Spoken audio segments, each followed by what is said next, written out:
আজকে আমাদের খুব ভালো লাগলো যে গোয়ালপুকুর ব্লক কংগ্রেস কমিটি যে একটা সুন্দর একটা আমাদের মিটিং দিলেন। আমি অভূতপূর্ব যে কমিটি অনেক করে সে কমিটিটা পাবলিকলি বলে না এবং পাবলিকলি অ্যাপয়েন্টমেন্ট দেয় না। সেখানে গোয়ালপুর ব্লক কংগ্রেস কমিটি সভাপতি সেই সমস্ত ব্লকের যে কমিটি হয়েছে সবার হাতে অ্যাপয়েন্টমেন্ট লেটার তুলে দিলেন এবং যে সুন্দরভাবে ডিস্ট্রিবিউট করা হলো সবাই নিলেন। আমার মনে হয় এইভাবে যে কাজকে সমস্ত জেলায় সমস্ত ব্লকে তারা আমাদের সংগঠন আরও শক্তিশালী হবে।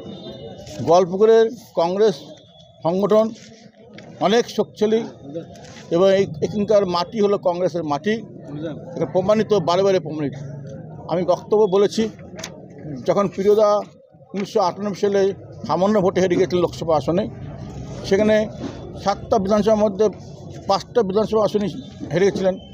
সেখানে 2টো বিধানসভা জিতেছিলেন, একটা হলো গোয়ালপুকুর আমাদের জেলার, আর একটা হলো চাঁচল।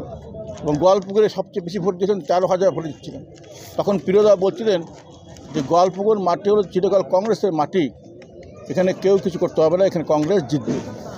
সেই জন্য আমরা মনে করি এখানকার মাটি শক্তিশালী মাটি কংগ্রেসের। কেউ যদি এই কংগ্রেস পার্টিকে দুর্বল করতে চায় তার মূর্খামি হবে। আমি জানি এখানে কিছু মানুষ লিডার নির্মাণ কমিটি করে কংগ্রেস সংগঠন শক্তিশালী দলটাকে দুর্বল করার প্ল্যান করছেন। এখানে ইসলামপুর জেলা কমিটি জেলা হোক, আমিও চাই। আমরা জেলা কংগ্রেস থেকে গত বছর 23 সালের ডিসেম্বর মাসে আমরা অ্যাপ্রুভ করে দিয়েছিলাম এবং একটা কমিটি করে দিয়েছিলাম যে জেলা নির্মাণ কমিটি ইসলামপুর জেলা কমিটি একটা অ্যাপ্রুভাল দিয়ে আমরা নির্মাণ কমিটি করেছিলাম। সেই কমিটিটা ঘুমিয়ে আছে, করছে না। কিন্তু হঠাৎ করে দেখছি গোয়ালপুকুর বিধানসভা কেন্দ্রে ইসলামপুর নির্মাণ কমিটি করে ঘুরে বেড়াচ্ছে, অঞ্চল কমিটি বুথ কমিটি করে ঘুরে বেড়াচ্ছে।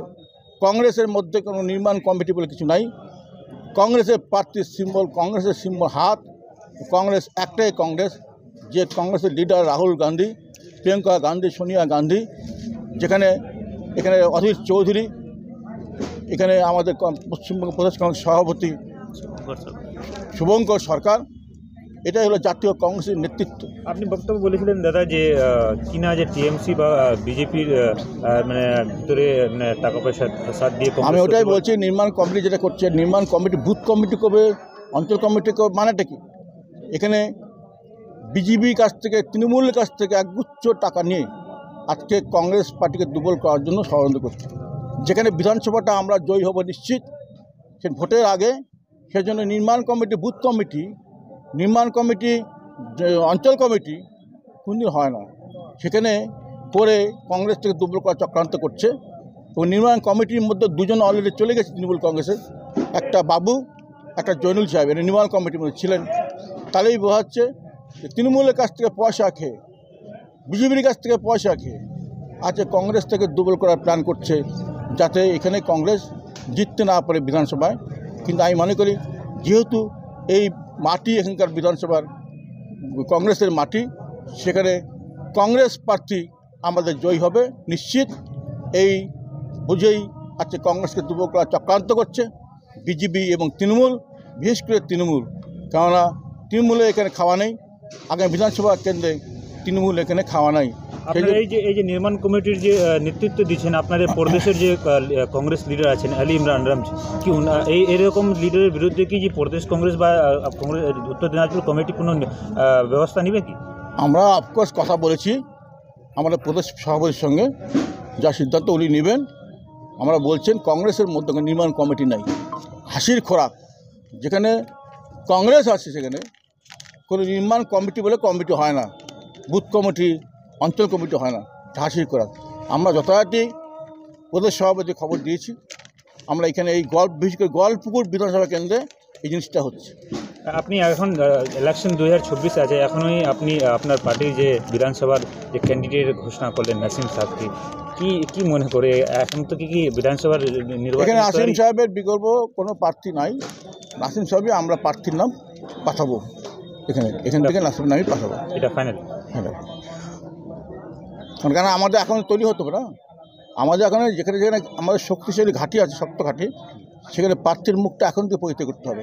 সেই জন্য আমরা নাসিম সাহেবের নামটাই আমরা প্রদেশ কংগ্রেসে পাঠাবো। বলছি স্যার, মোটামুটি কতজন সদস্যকে আজকে নিযুক্তিপত্র দিলেন? যারা 65 65 জন, সবাই 65 জনকে নিয়ে ওইটা ব্লক কমিটি হয়েছে। ব্লক কমিটি হয়েছে।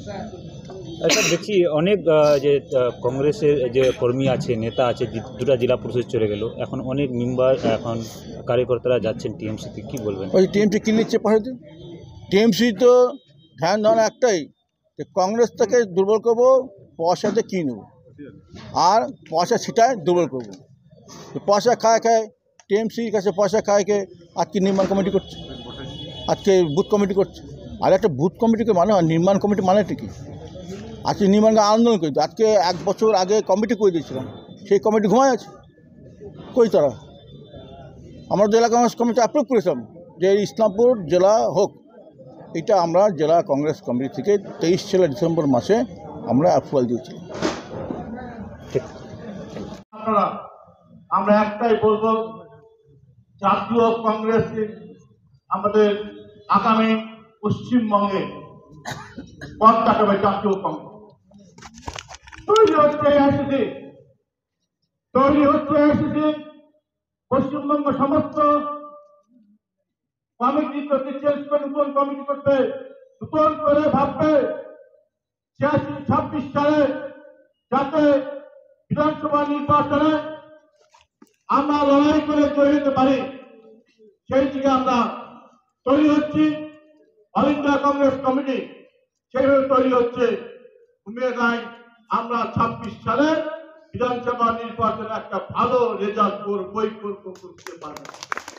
তৃণমূলের দালালি, তৃণমূলের পয়সা খেয়ে, টাকা খেয়ে পশ্চিমবঙ্গের মানুষকে শেষ করে দিয়েছে। তাদের আবার দালালি করছে কিছু লোক, কংগ্রেসের নাম ভাঙিয়ে তারা আবার দালালি করছে, নির্মাণ কমিটি করছে। এসব চলবে না। এসব আমাদের জেলায়, আমাদের গোয়ালপুকুর বিধানসভা কেন্দ্রে এসব চলবে না। আমরা বলছি সেইসব তাদের নির্মাণ কমিটি করছে, তাদেরকে হুঁশিয়ার করে বলতে চাই, এইসব নোংরা খেলা বন্ধ করুন। নির্মাণ কমিটি বন্ধ করুন। নির্মাণ কমিটি বলে কোনো কংগ্রেসের সংগঠন নেই। নির্মাণ কমিটি বলে কোনো নির্মাণ করে কোনো সংগঠন নেই। যারা কমিটি করবে, বুথ কমিটি, অঞ্চল কমিটি, তাদের কমিটি করার অধিকার নেই। একটাই কমিটি, জাতীয় কংগ্রেস ব্লক কংগ্রেস কমিটি, একটাই, অন্য কোনো কমিটি না। এই ব্লক কংগ্রেস কমিটি আগামী বিধানসভা নির্বাচন লড়াই করবে, তৃণমূলকে হারাবে, বিজেপিকে হারাবে। এই প্রতিজ্ঞা শপথ আমরা নিব। আপনারা সুন্দর মানুষজন আসছেন এই সভায়, আমার খুব ভালো লাগছে। একটা block Congress committee, executive committee 100 member আমরা অ্যাপয়েন্টমেন্ট হাতে তুলে দিলাম। এই দৃশ্য কোথাও দেখা যাবে না। নাসিম সাহেবরা, কামরুল সাহেবরা, আমজাদ সাহেবরা যেভাবে সংগঠন তৈরি করছে, হাতে হাতে অ্যাপয়েন্টমেন্ট তুলে দিচ্ছে এক্সিকিউটিভ কমিটি থেকে আরম্ভ করে, সেখানে জেনারেল ভাইস প্রেসিডেন্ট, আমরা মুগ্ধ। তারা আমরা আশা করছি এই ব্লক জেলার মধ্যে ভালো রেজাল্ট করবে বিধানসভা নির্বাচন। তাই আমরা আগামী বিধানসভা নির্বাচনের জন্য এখন থেকে তৈরি হতে হবে, প্রস্তুত হতে হবে। কে কি করলো যায় না, আমরা কামরুল্লাহ সাহেব, নাসিম সাহেবের নেতৃত্বে যে কমিটি হয়েছে এখানে, সেই কমিটির নির্দেশে আমরা কাজ করব। সমস্ত ব্লকে, সমস্ত বুথে বিধানসভা নির্বাচন পর্যন্ত আমাদের টার্গেট একটাই মন্ত্র, আমাদের জাতীয় কংগ্রেস প্রার্থী নাসিম সাহেব জিতবে, রুখতে পারবে। সেই জন্য বক্তব্য দীর্ঘায়িত করবো না। আপনার কোন দলে আছেন, আপনারা দেখেছিলেন কিভাবে সংগঠন করতে হয়। আজকে কমিটি করে সবার হাতে হাতে আপন তুলে দিয়ে যেভাবে সংগঠনটা করলেন, যেভাবে সংগঠন করেছেন, আমরা আপনাদের স্যালুট জানাই, সালাম জানাই। এইভাবে করলে সব ব্লক যদি করে আমাদের প্রার্থীকে জয় করতে হবে, এই প্রতিজ্ঞা শপথ দিতে হবে। কিন্তু কাজ করতে হবে, সঠিকভাবে কাজ করতে হবে। এত সুন্দর কমিটি সবার জন্য কাজ করে। আমাদের বিভিন্ন জায়গায় এই নির্মাণ কমিটি দুষ্চক্ররা আমাদের কংগ্রেসের ক্ষতি করছে বিভিন্ন জায়গায়। জেলা নির্মাণ জেলা করছে না, ইসলামপুর জেলা বলে করছে না, নির্মাণ কমিটি করছে, নির্মাণ কমিটি ব্লক অঞ্চল বুথ। মানে তৃণমূলের কাছে এক উচ্চ পয়সা খেয়ে টাকা খেয়ে বিজেপির কাছে এক উচ্চ টাকা খায় কিভাবে জেলায় কংগ্রেসকে দুর্বল করা যায় সেই ব্যবস্থা করছে। এটা চক্রান্ত, তৃণমূলের চক্রান্ত, বিজেপির চক্রান্ত। আমরা 26 সালে আমাদের জেলায় কংগ্রেস ভালো রেজাল্ট করবে। আমাদের 26 সালে আমাদের জেলায় কংগ্রেস ভালো রেজাল্ট করবে। আমরা প্রস্তুতি, আমরা জোট করলো আছি, সিপিএম এর সঙ্গে জোট করলো আছি, আমরা এমপি করলো আমরা আছি। কংগ্রেস কোনোদিন পালিয়ে যাবে না। কংগ্রেস দেখাবে, মুক্তির পথ দেখাবে। কংগ্রেস এই জেলায় ঠিক নির্ণয় করবে সারা রাজ্য জুড়ে। আমাদের জেলার নাম প্রদেশ কংগ্রেসের অফিসে আলোচনা হয়, এই জেলা সবচেয়ে ভালো আছে। সেই জন্য আমরা মনে করি আগামীতে আমাদের বিধানসভা নির্বাচনে আমরা এই জেলার রেজাল্ট ভালো করবো, আর গল্প করে ভালো করবোই করবো, রুখতে পারবে না কেউ। কোনো নির্বাচন